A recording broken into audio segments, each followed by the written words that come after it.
এটা আজ পাইছি আগেই যে এই ধরনের একটা ইনসিডেন্ট ঘটাবে, মান্নান গ্রুপ ইনসিডেন্ট ঘটাবে, যার জন্য আমরা অলরেডি 4 দিন আগে আমরা টিএনইউর সঙ্গে আলাপ করছি। উনি আমাকে সময় দেয় নাই, উনি বলছে যে আমি ডিসির সঙ্গে জুম মিটিংয়ে থাকবো। আমি বললাম 5 মিনিট সময় দেবেন আপনি আমাকে, না তাহলে আপনি বলেন।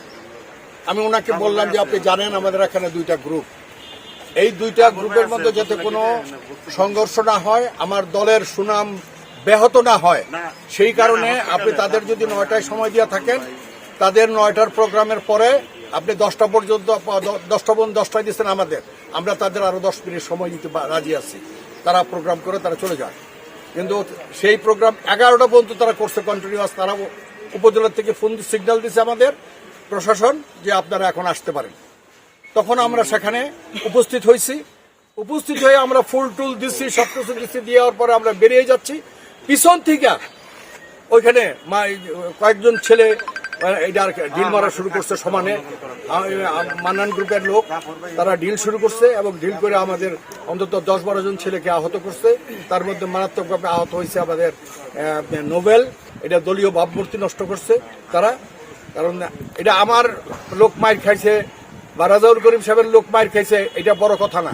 বড় কথা হয়েছে দলের একটা ভাবমূর্তি নষ্ট হয়েছে।